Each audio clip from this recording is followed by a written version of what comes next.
Talk to me about how much you know for sure harassment will be an issue that gets addressed on the House floor within the coming weeks before you guys hit recess.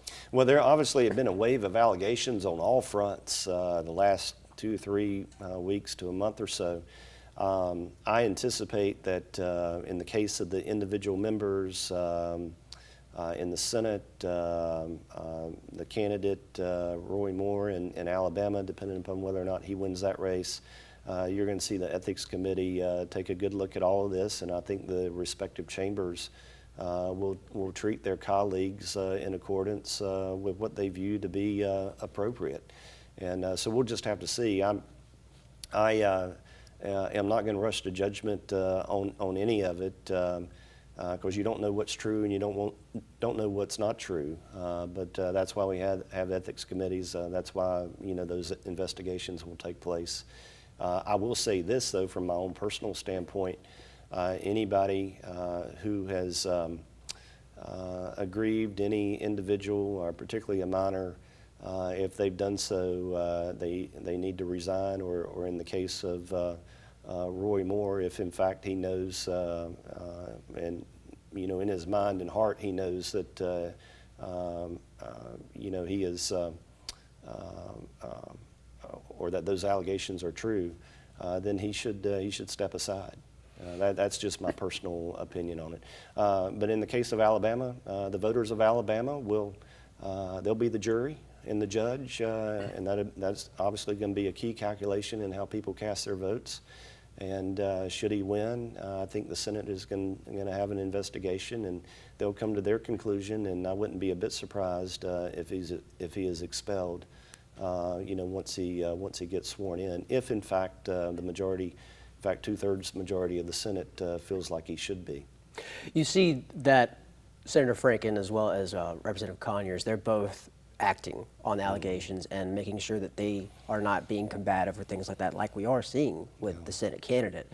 And that kind of gives a stigma to probably what should be standard practice when you do reach that higher level of office, to react to those certain accusations as mannerly and as probably as ethical as possible. With this legislation that's probably coming through with anti-harassment stuff, where would you stand on that, with the idea of expediting those processes of when an accusation comes forth to the Office of Compliance to make sure those get really taken seriously and handled as quickly as possible, same way as like a speedy trial and things like that? Yeah, well, I think we need to take a look at the whole process.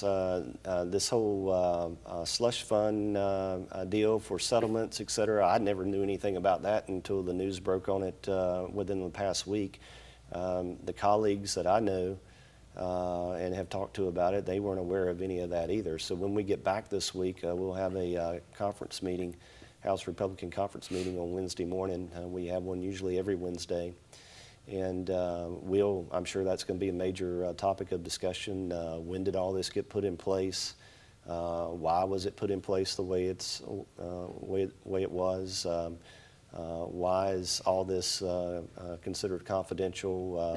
We have a lot of questions. So I think you'll see Congress take a look at all that and probably reform a good little bit of it.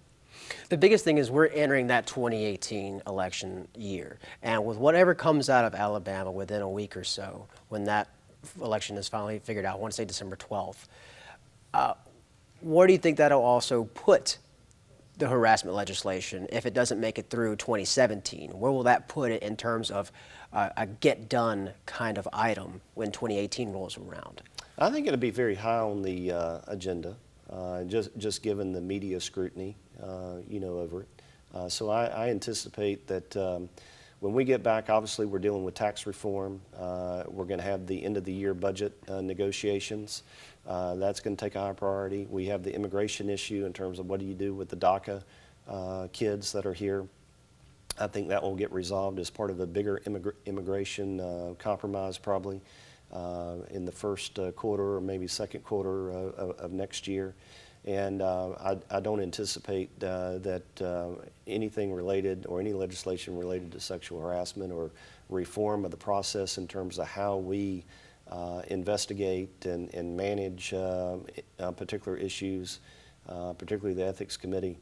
I don't think any of that's going to be swept under the rug. I think all that will be addressed forthrightly and openly.